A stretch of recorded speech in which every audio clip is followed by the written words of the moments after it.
versículo de número 16, diz da seguinte maneira: vá, reúna as autoridades de Israel e diga-lhes: o Senhor, o Deus dos seus antepassados, o Deus de Abraão, de Isaque e de Jacó, apareceu a mim e disse: eu tenho observado vocês atentamente e visto o que tem sido feito a vocês no Egito. Prometi tirá-los da opressão do Egito para a terra dos cananeus, dos hetitas,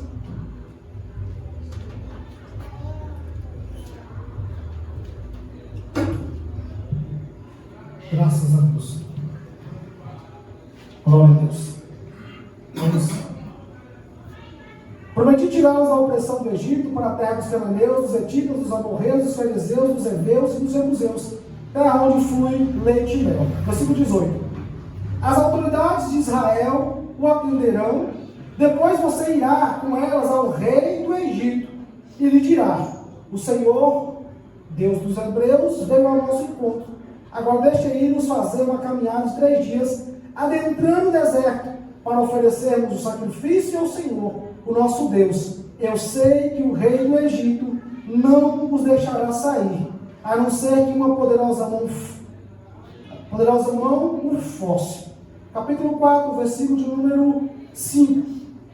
Então disse o Senhor: isto é para que eles acreditem que o Senhor, o Deus dos seus antepassados, o Deus de Abraão, o Deus de Isaque, o Deus de Jacó, apareceu a você. O Senhor ainda disse: põe a mão dentro da sua veste.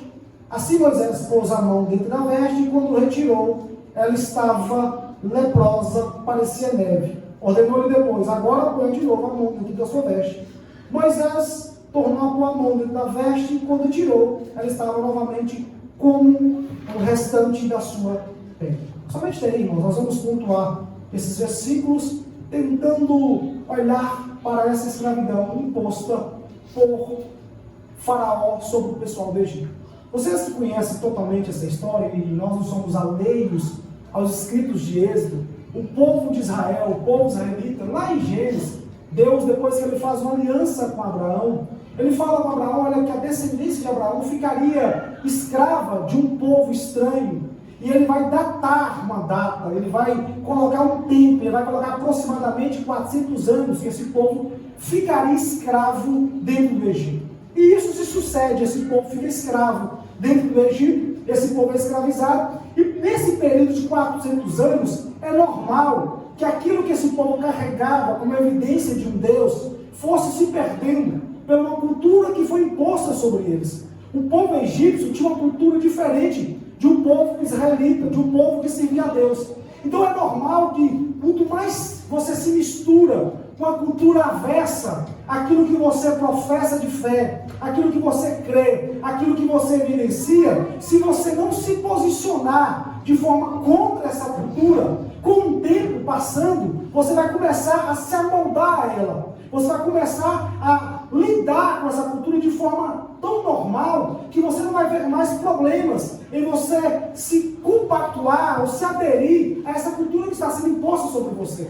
Então o povo de Israel, dentro do Egito, eles estão sendo amoldados a uma cultura egípcia, a uma cultura de deuses pagãos, a uma cultura de culto a deuses pagãos, servindo a um Deus que não é um Deus de Israel, servindo a um Deus que não foi um Deus que tirou Abraão da sua terra. Então eles começam a se amoldar e a se portar igual dessa forma. O texto diz para nós, no capítulo 1 de Êxodo, que Deus, ele vê que o tempo se cumpriu, que o povo dele está agora gemendo, escravizado dentro do Egito.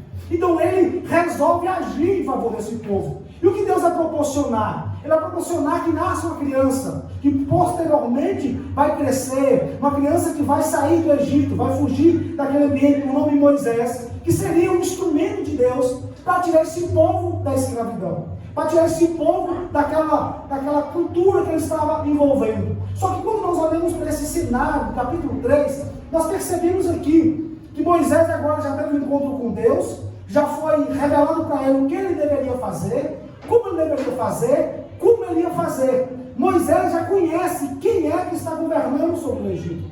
Moisés já sabe o que lidera aquele povo. Moisés já sabe também como está a serviço do povo de Deus do Egito. Então Moisés precisa ir a esse povo desconstruindo algumas coisas que foram construídas sobre eles. Não pense você, irmãos, que o pessoal que estava no Egito seria fácil chegar lá e dizer para eles: olha, vamos sair daqui, vamos para o deserto do Mar Doce, porque não seria assim. Porque um povo que está embanhado numa cultura, num costume, numa situação tão agressiva, não é fácil tirar ele desse ambiente. Não tem como eu pegar e chegar diante de você e falar com você: olha, toda a cultura familiar que você carrega está errada. Tudo que você fez até hoje está errado. Não tem como, presente de Deus, chegar na pessoa de 60 anos e dizer para ela: olha, tudo que você viveu até hoje é errado. Deus não agrada disso. Não é fácil assim. Não é fácil nós conseguirmos convencer alguém que o ambiente que ele está vivendo, que a situação que ele está vivendo, que o comportamento que ele está tendo é errado, porque você vai ter aí um conflito. E aqui começa para nós, primeiramente, Moisés tentando lidar com o povo do Egito que está escravo, o povo de Israel que está escravo no Egito, de uma forma social. Porque tanto politicamente, tanto religiosamente, vai intervir na vida social e no comportamento familiar. Dentro do Egito nós temos a Faraó que domina o Egito. De forma política, ele domina o povo, Túlio, de uma forma tão agressiva, de uma escravidão tão forte, tão poderosa.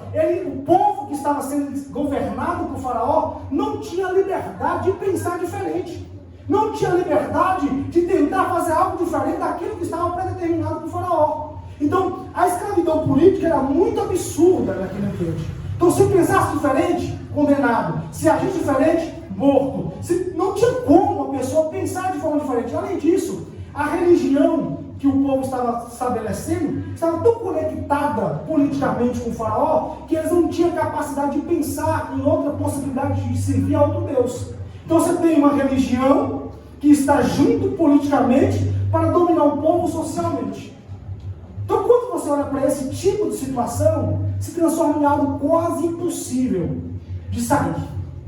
Porque politicamente está sendo dominado pelo povo, pelo rei, o Faraó. E os deuses de Faraó são pontos cruciais para ele fortalecer o seu governo político. Porque os deuses de Faraó, segundo o que nós temos nesses deuses, cada um controlava determinada situação naquele ambiente. Tinha um Deus que controlava a água, tinha um Deus que controlava a terra, tinha um Deus que controlava o sol, tinha um Deus que controlava a chuva, tinha um Deus que controlava a fertilidade, tinha um Deus que controlava a natalidade. Então, para cada situação que o povo precisava, sempre tinha um Deus que deveria correspondê-los. Então, não tinha como esse povo procurar uma circunstância de sair dessa escravidão. A escravidão era tão opressora, era tão esmagadora, que o povo não tinha possibilidade nenhuma de pensar em sair fora. Então o cenário da escravidão estava montado. Isso aqui é fácil demais, irmãos.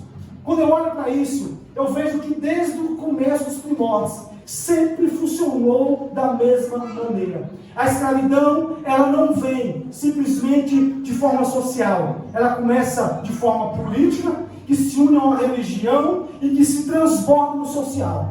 Mas sempre vai ter um governo que quer governar, que quer oprimir. Ele tem que ter uma religião que o ajude. Ele tem que ter uma religião que faz o povo pensar como um governo, que faz pensar como um povo que está liderando. Então sempre vai ter essa união entre política e religioso para poder escravizar o povo socialmente. Era assim que acontecia. Então o Faraó está agindo ali naquele ambiente de uma forma tão absurda politicamente. O Faraó se considerava um próprio Deus. O Faraó dizia que ele não morria. O Faraó, ele era a própria representação do Deus Ra, ou do Deus Sol. Então ele estava ali como alguém que se exercia domínio sobre os demais. Então esse povo de Israel que está dentro do Egito está totalmente sem amparo, sem condição de pensar diferente. Eu quero falar uma coisa para você aqui, meu irmão, que está aqui sentado comigo. A maior escravidão não está naquilo que prende as suas mãos, não está naquilo que prende os teus pés. A maior escravidão está naquilo que aprisiona a sua mente por medo. Toda escravidão, ela carrega um senso de medo absurdo. É o medo de você ser morto, é o medo de você ser destruído, é o medo de você não dar certo, que te aprisiona, que te mantém parado ou paralisado na situação que você está. Isso é escravidão. Se você olhar para o nosso contexto aqui, contexto social nosso, onde nós vivemos debaixo da escravidão. Uma escravidão que nos aprisiona mentalmente, que nós vivemos ciclos viciosos, que nós não conseguimos pisar o pé fora desse ciclo que foi nos programado. Um ciclo que nos programou para viver uma vida cotidiana e morrer do mesmo jeito que outras pessoas vivem. É um ciclo repetitivo. Se você olhar para a sua vida social, para o seu ambiente social, para as pessoas que você conhece, para as pessoas que você convive, você vai ver que todas elas repetem o mesmo ciclo. É a mesma forma. Parece que ninguém pensa diferente. Parece que ninguém age diferente. Parece que são todos robôs. Todo mundo são robôs que faz tudo o que todos os outros fazem. E quando alguém nesse ciclo pensa diferente e tenta sair desse ambiente, ele é marginalizado, ele é desprezado, ele é humilhado e ele é forçado a voltar de novo para o ciclo. Porque o próprio povo, na própria sociedade, o denuncia, o aponta, o demonstra que ele está errado. Então é assim, dentro de Israel, está dentro do Egito, se alguém dentro de Israel tentasse ir contra o rei Faraó, o próprio israelita o denunciava. Dizia assim, olha, tem alguém tentando levantar a montinha aqui. Tem alguém tentando impedir a escravidão egípcia de funcionar. Então funciona desse jeito. Então eu quero chamar a sua atenção, irmãos. Eu quero que você olhe para mim aqui nesta noite. Nós não fomos chamados para ser escravos. E por que eu estou dizendo isso? Você não foi chamado para ser escravo mental, escravo psicologicamente, escravo de sistemas que sempre te faz, te direciona no que você deve comer, no que você deve beber, no que você deve consumir, onde você deve ir, onde você deve vir. E eu não estou falando contra um governo, eu estou falando sobre a escravidão que foi implantada sobre você. Nós precisamos nos preparar para isso, porque senão vai ser um ciclo repetitivo. E muitas pessoas chamam isso, sabe de quê? De maldição hereditária. Isso não é maldição hereditária, isso é um ciclo repetitivo de escravidão, onde pessoas carregam o mesmo costume, a mesma prática dos seus antepassados. A minha mãe, ela foi assim, viveu assim. Eu não vou sair dessa linhagem que ela viveu, mesmo que eu estou vendo que isso é prejudicial a mim, que isso é errado a mim, mas eu não consigo sair. Sabe o que as pessoas dizem? Eu não tenho força, eu não tenho capacidade, eu não consigo, eu sou coitadinho, eu sou fraquinho, eu sou aquilo, eu sou aquilo outro. Sempre carrega na mente, João, que não consegue furar a bolha, que não consegue sair desse ambiente que foi colocado, imposto pela sociedade, ou pela religião, ou pela política. E aí carrega o mesmo patamar que está sendo colocado. Então, eu quero que você olhe para cá. Dentro desse ambiente, então, Deus levanta Moisés. Deus só precisa libertar o povo da escravidão. E a escravidão ela não começa libertando religiosamente e nem politicamente. A escravidão começa libertando socialmente. É você, meu amado e minha amada, que precisa se libertar daquilo que foi imposto por você, que não vem de Deus. É você que precisa iniciar o processo de liberdade, de quebrar o ciclo que carrega na sua vida, que está te aprisionando. Moisés, ele não vai primeiro em Faraó, João. Ele não vai confrontar os deuses de Faraó. O primeiro lugar que ele vai é nas autoridades de Israel. Ele vai diante das autoridades de Israel e diz assim, olha, nós precisamos conversar. Deus, que é o pai de Abraão, de Isaac e de Jacó, me apareceu. E eu quero falar para vocês, nós vamos tirar Israel da escravidão, para prestar um culto de adoração a Deus que está no deserto. E aí Deus diz para ele, olha, deixa eu falar no capítulo versículo 16, deixa eu falar, Moisés, esse povo vai te ouvir, vai até eles. Eu já preparei eles para te ouvir. Moisés não foi diante da multidão e falou para eles, olha, vamos sair daqui. Não, ele foi naqueles que têm liderança, naqueles que têm capacidade de influenciar, naqueles que têm capacidade de orientar. Meus amados, o maior problema nosso é que nós queremos falar de um evangelho, pregar sobre o evangelho, falar de liberdade com pessoas que não podem fazer nada, com pessoas que não têm capacidade de dar um passo em direção à liberdade, em direção à escravidão. Nós precisamos primeiro ir diante daqueles que podem fazer a diferença. Vou te dar um exemplo. Aos jovens que têm pais, que estão na escravidão diabólica, na escravidão do maligno, você precisa ir nos seus pais e tentar falar para eles que Jesus pode os libertar. Não é tentar influenciar um montinho que não tem diferença nenhuma. Sabe as maiores rebeliões que acontecem? E aqui eu vou tirar do âmbito religioso, social, mas guerras, as pessoas tentam se aliar com quem não tem poder, com quem não pode fazer nada. E isso não faz diferença. nós precisamos intervir em quem tem capacidade de orientar. Então quem pode orientar uma família, Túlio? Os pais. Quem pode orientar as crianças? Os pais. Quem pode orientar um bairro? Os seus respectivos administradores desse bairro, o líder do bairro, os comerciantes do bairro, as escolas que estão no bairro, os postos de saúde que estão no bairro. São esses ambientes que devem ser orientados. São esses ambientes que devem ser direcionados. Não adianta você ir em qualquer ambiente e tentar falar: "Ah, Jesus, salva, transforma, liberta". Não faz diferença. Porque a minoria não tem influência na maioria. Mas quando você vai em pontos centrais e fala de um evangelho, de um Deus que pode mudar todo aquele ambiente, isso vai ter autoridade, vai conseguir mudar, modificar a situação. Vou te dar um exemplo. Você quer ganhar uma cidade para Jesus? O primeiro ambiente que você deve ir é na prefeitura. É falar com o prefeito. É falar em ganhar o prefeito. Você ganhar o prefeito para Cristo, consequentemente, as suas ações após ele se converter serão ações que demonstram que Jesus está vivo, que o reino de Deus é o melhor, e ele vai começar de forma sorrateira a implantar isso nos seus aliados. E os seus aliados vão implantar isso nos seus aliados até chegar na comunidade inteira. Então, o processo de liberdade, de escravidão, começa de forma social naqueles que têm primazia e importância. Então, você quer que uma família seja mudada? Vai naqueles que são responsáveis pela família. Você quer que um bairro seja mudado? Vai naqueles que são responsáveis pelo bairro. Você quer que a sua vida seja mudada? Começa modificando todo o seu patamar que você tem carregado, que é escravidão. E se você fazer uma análise, você vai ver o que você está repetindo.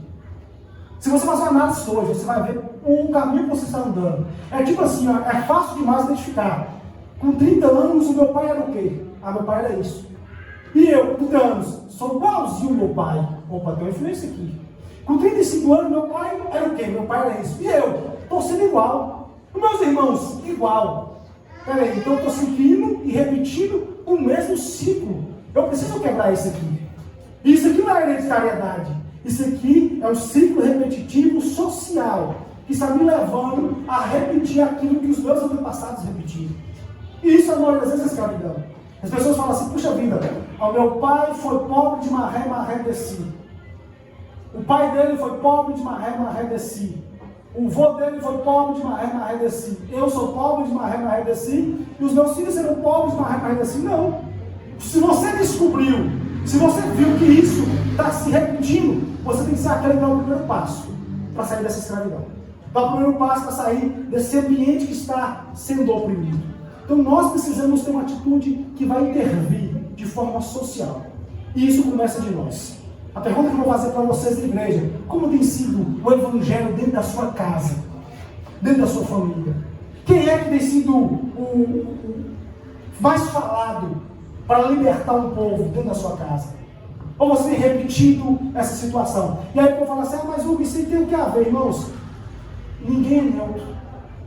Tati, numa sociedade, ninguém é neutro. Todo mundo é influenciado de alguma forma. E as maiores influências na sociedade se chama política e religiosa. Elas vão transbordar no sistema social. Então o problema hoje da igreja brasileira é que ela está sendo influenciada por características externas a ela. Sendo que ela deveria ser um ponto de influência. Ela está recebendo influência de quem está de fora. Se nós olharmos, João, e pensarmos como o povo faz aquela alegoria, eu acho que é a alegoria que chama Egito é o mundo, Israel é a igreja. Se for fazer esse tipo de alegoria, então Israel deveria transbordar para influenciar o Egito. Ou se não, sair do Egito. Alguns povos falam assim: sai do Egito, irmão, sai da escravidão. Só que esse Egito que representa este mundo está influenciando a igreja. Está determinando como ela fala, como ela veste, como ela age e como ela se posiciona dentro da sociedade. E isso é a escravidão que está vindo de forma sorrateira, que a igreja não está vendo, a igreja não está percebendo. Porque a igreja não poderia ser influenciada por este mundo de fora, ela deveria influenciá-los. Então o primeiro ato que eu digo é: vai-me quem tem condição de falar, vai de forma social, começa a mover. A minha pergunta para você hoje é: você está disposto a ser um instrumento na mão de Deus para mudar o ambiente onde você vive e a sociedade onde você mora? Ah, eu tenho essa vontade. O que você está fazendo para conseguir fazer isso? Porque vontade sem ação não faz diferença. Vontade sem ação não muda nada. Tem aí milhões de pessoas com vontade e continuam fazendo as mesmas coisas porque não agem. E sabe por que você não age? Porque você tem medo. Medo da retaliação. Eu não vou na retaliação espiritual, mas retaliação de pessoas falar contra, de pessoas se levantar contra, de pessoas se posicionar contra. Medo do que as pessoas vão falar, posicionar ou dizer sobre você. É por isso que você não age. Então, é um cristão ninja, que ao mesmo tempo que é crente, não é. É um cristão que se oculta, é um cristão que não se posiciona, é um cristão que não demonstra capacidade de ser cristão. E no meio social, meu amado, começa aqui. Não adianta tentarmos mudar lá em cima, se nós mudarmos aqui embaixo. O social é que muda toda a diferença. E a maior influência social, ela está vindo de fora para dentro, que é política e religiosa, e a família também intervém de forma social.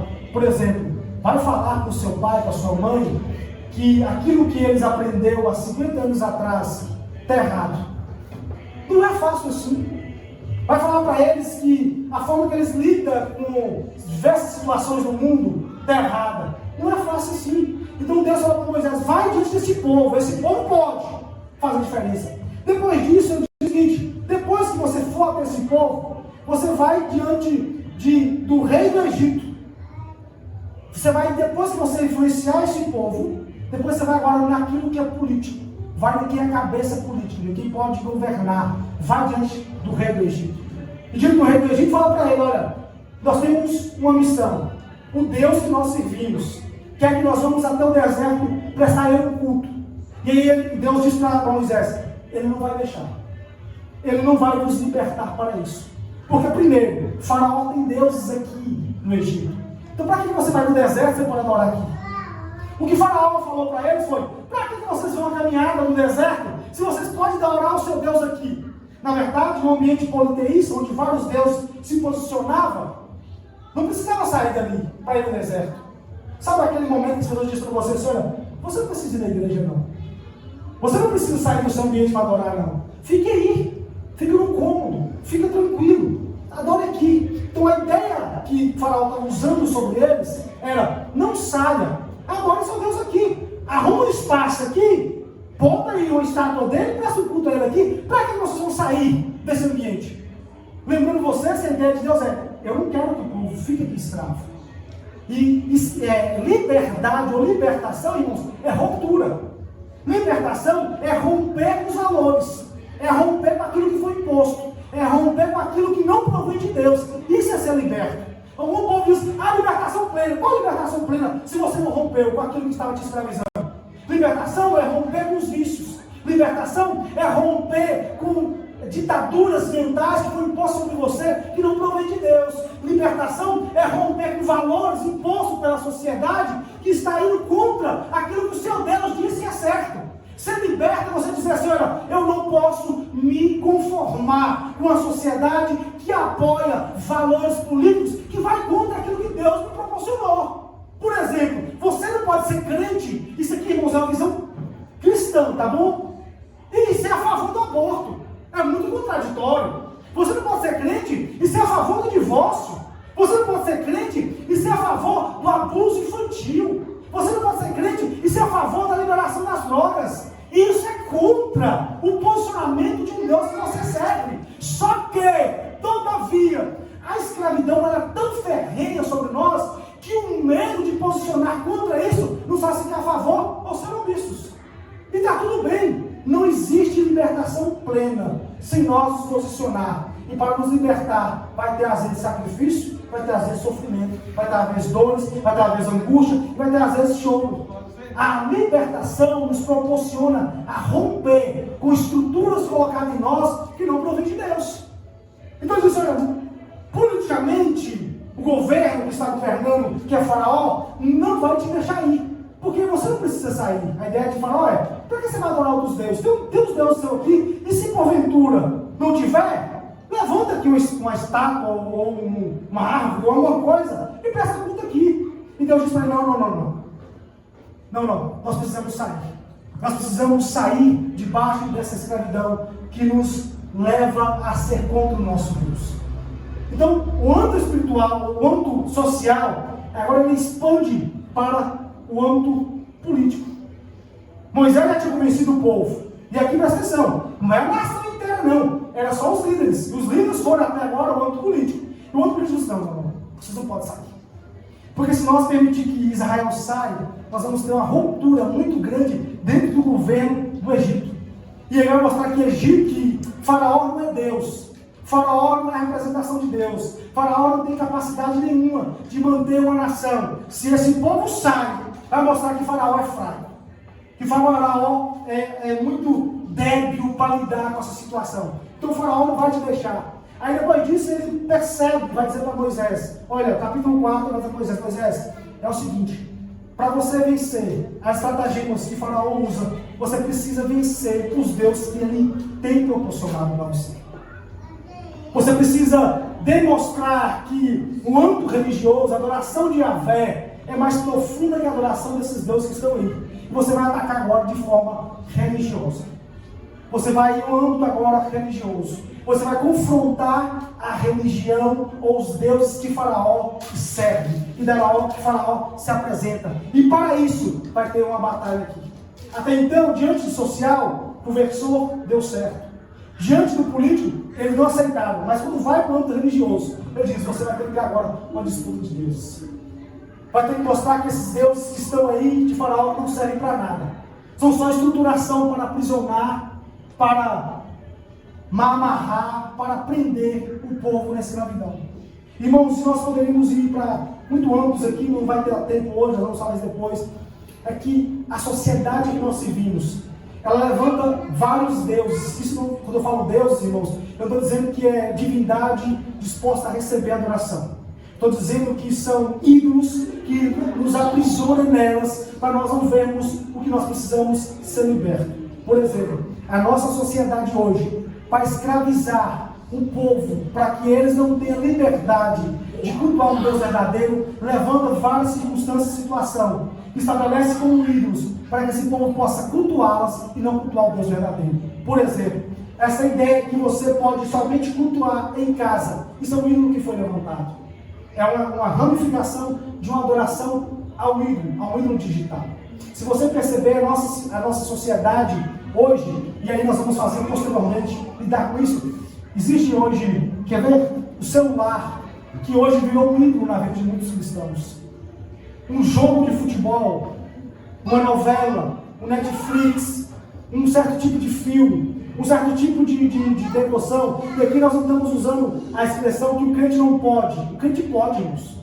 O crente pode assistir, o crente pode jogar, o crente pode fazer tudo isso. O que ele tem que fazer é que essas coisas não tirem do lugar de Deus, do coração do crente.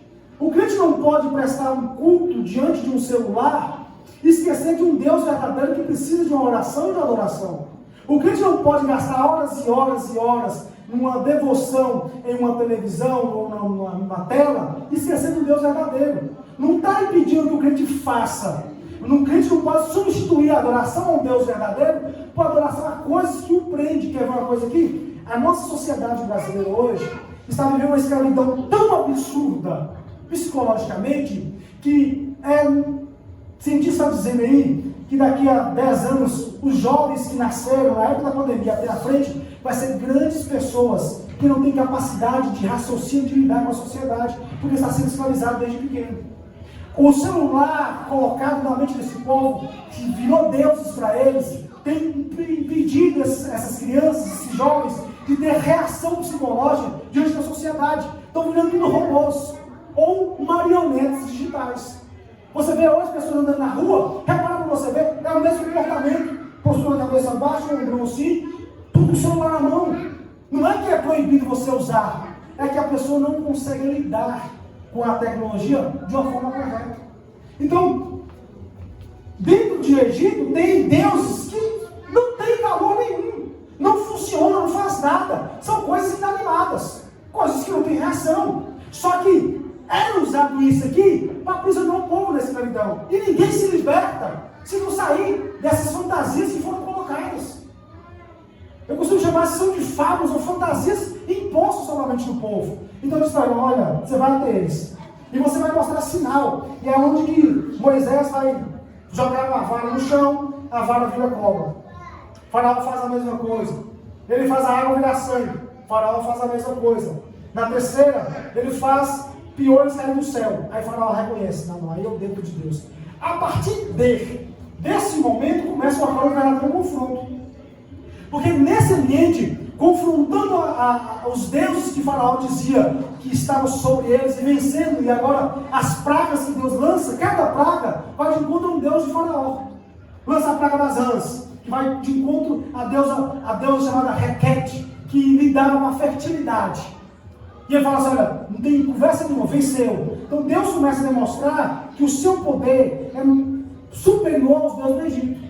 E através disso aí, ele começa a chamar a atenção do povo. Ele começa a atrair o povo de novo. E o povo começa a dizer, olha, verdadeiramente Deus se manifestou em nosso meio. Verdadeiramente Deus levantou Moisés como profeta. Verdadeiramente Deus quer nos tirar da escravidão. O que eu vou dizer com isso? Estou dizendo para vocês que a forma que nós devemos lutar e permanecer firmes é de uma forma religiosa. É uma forma cristã verdadeira. É essa evidência que vai mostrar para o mundo de fora que o Deus que nós servimos ainda está de pé. Que é um Deus que não se dobrou a uma cultura que vai contra a sua vontade. É um Deus que não se dobrou a ideologias que vai contra a sua vontade. É um Deus que não aceita outros deuses que se posicionam como ídolo no coração do cristão. Se os cristãos recuarem, o que está acontecendo? A igreja vai cada vez sendo mais linguada. Irmãos, isso aqui é normal. Dá um Google rápido. Estou terminando, irmãos. Dá um Google rápido e repara para você ver as igrejas se adaptando ao sistema que o mundo está impondo sobre ela. Por quê? Porque é a melhor forma de Satanás agir. Ele impõe o seu sistema dentro da igreja, as pessoas que estão ali dentro acham que está cultuando um Deus por nome Yahvé verdadeiro, e na verdade está cultuando não, está cultuando aquilo que o sistema impôs sobre eles. Então, para ver uma liberdade, uma libertação plena, ela tem que agir nos três âmbitos de uma vida de um crente: social, política e religiosa.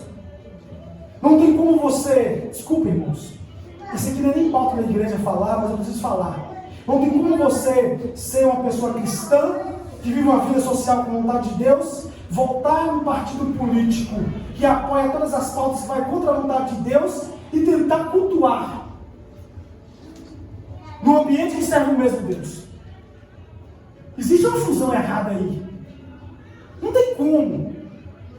Porque, peraí, eu me posiciono como cristão, eu louvo Deus hoje, mas amanhã eu estou dando liberdade para as pessoas aí fora influenciar a igreja, dizendo, olha, aborto pode, 2 casamentos pode, divórcio pode, abuso pode, a escravidão, a implantação de sistema na mente dos jovens para ser disputar politicamente em faculdades pode.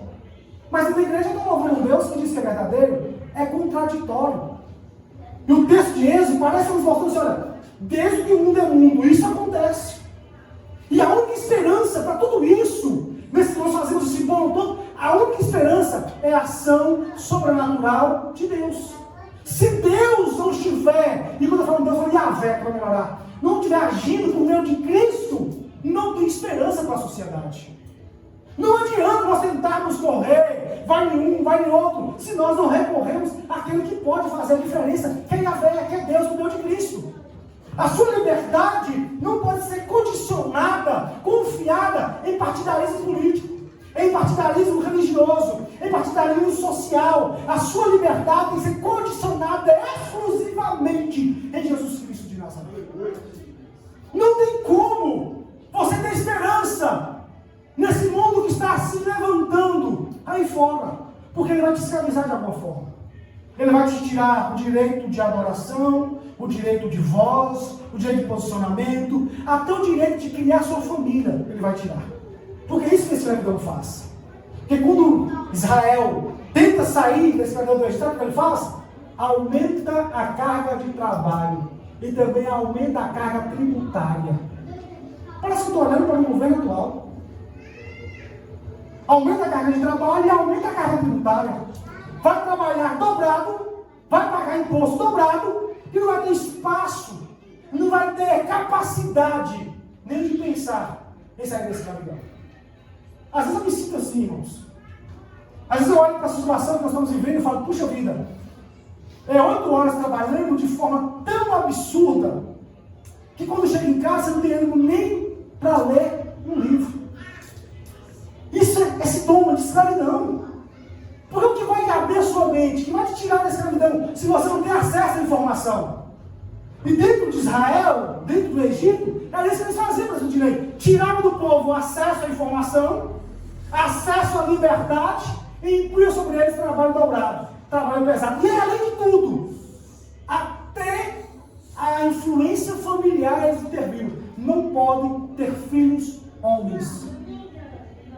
Começou simplesmente assim: venha, fica aqui mais nós, vamos trabalhar. Depois aumenta a carga tributária, aumenta o trabalho, e começou a intervir na criação ou na família. A partir de hoje, vocês não podem ter filhos homens. Irmãos, para que escravidão mais que é isso? Intervir no que você pode ou não pode dentro de sua casa? Intervir no que você pode ou não pode dentro do seu lar? Ah, mas eu quero ter filhos. Não, homens você não pode não. E outra, se tiver filho homens, mata. Foi imposição de Faraó. Aí eu te pergunto, será que nós, quando olhamos para tudo isso, olhamos para o regime que nós vivemos, pelos rumos que nós damos, pela sociedade que nós vivemos, será que não estamos repetindo um feito da mesma forma? Irmãos, aqui estão pegando pessoas inteligentes, que têm que pensar. Será que nós não estamos repetindo a mesma coisa de Faraó no Egito? Será que não tem uma semelhança muito grande aqui, não? Será que nós não estamos olhando para um ambiente onde a igreja está sendo sufocada e não está atacando ela, está sendo sufocada por fora? Quando ela perceber, a guilhotina está no pescoço. E uma coisa, falar assim, uma coisa aqui, irmãos, contra a lei, o povo fala assim, contra fato não existe argumento, é isso? Contra a lei não existe choro, não é isso? Se decretou e determinou, acabou. Você pode chorar, você pode espernear, a lei vai se cumprir na sua vida. Porque a escravidão não importa se você é bonito, se é feio, se você é jovem, se você é velho, se você é criança, se você é pobre, se você é rico. Todos que vão à escravidão vivem de acordo com o seu Senhor. Então esse texto que eu estou dizendo para vocês aqui, para a igreja despertar. Despertar para buscar uma liberdade, primeiramente, psicológica. Como é que está sua mente dominada, irmãos? Eu não estou nem não. Eu não me importo o que está acontecendo aqui fora, não. Não importa, eu acho que deveria se importar. Deveria ter argumentos para lidar com isso. Deveria se posicionar. Porque você pode ser um agente de Deus ainda nessa terra. Eu estava tendo uma aula sexta-feira, João, sobre teologia das religiões. E eu achei incrível o que o professor disse. Ele disse assim, olha, a religião cristã é a única religião no mundo que ela não consegue se comunicar com outras religiões. A religião cristã, ela se impõe. Ela quer que todas as religiões se dobrem a ela. E ela não tem diálogo. E eu vou fazendo a aula, pensando nos textos que Jesus diz, olha, vai a todo mundo, prega o evangelho, fala sobre Cristo, mas realmente ela se impõe. Aí o professor dizendo o seguinte, olha, as religiões aqui no Brasil, religiões de matriz africana, elas se abrem para o diálogo. Quando você conversa com uma pessoa que vai frequentar Umbanda, ele não quer te convencer a você frequentar Umbanda. Mas você, que é cristão, quer convencê-lo a frequentar a igreja. Ele diz assim, olha, e isso, às vezes, gera o preconceito, a criminalização e até mesmo morte. E eu fico olhando para aquilo, você que esse cara está querendo dizer que nós temos que ficar quieto, não fazer nada? E aí ele vai, finalizou a aula tranquilamente. E eu gerei um pensamento. Você sabia que o nosso país, ele é um país laico, onde o governo deveria ter partidarismo religioso? O governo deveria governar para todos, de igual modo, sem ter partidarismo? A laicidade diz, olha, o governo intromete na religião do povo. O povo escolhe a religião que deve seguir. Só que o nosso governo, ele está se unindo a religiões. Para quê? Para ter facilidade de domínio de escravidão. Quando eu olho para o Egito, eu estou vendo a mesma coisa. O povo se unindo em um partidarismo para governar de forma mais grotesca. Deixa eu falar uma coisa aqui, meu irmão. O posicionamento do crente, em toda a história da igreja, sempre foi travado com dor, sofrimento e sacrifício. Eu vou dizer isso para vocês. Porque vai ter momento que você vai ter que se posicionar na sua sala de aula, no seu trabalho, na sociedade que você vive. E se você não tiver argumentação para se posicionar, você pode ser até lixado. E é isso que o mundo quer fazer com o povo de Deus, quer fazer com a igreja. Escravizar de tal forma que você seja amordaçado e não tenha capacidade de lutar para aquilo que Deus falou que é o certo, que é o errado. Nós não estamos nem brigando mais porque é o certo e o errado, não. Nós estamos brigando o que pode e o que não pode. Então, olhando para isso, eu finalizo aqui agora. A escravidão, ela começa na sua mente. E para finalizar, vou usar o texto de Romanos, capítulo 12, versículo 2, onde Paulo vai dizer o seguinte: vocês devem transformar este mundo pela renovação da vossa mente. Se a sua mente é Cristo, os seus valores são os valores do cristianismo, os seus ideais são os ideais do cristianismo, as suas atitudes são as atitudes que vão corroborar com o que o cristianismo falou para você. Então você não vai se amoldar ao que o mundo está impondo, mas você vai se posicionar como um verdadeiro cristão e vai dizer: na minha casa, na minha família, nós serviremos ao Senhor. E com a capacidade de Cristo Jesus, você vai ter capacidade de influenciar os seus amigos e os seus vizinhos.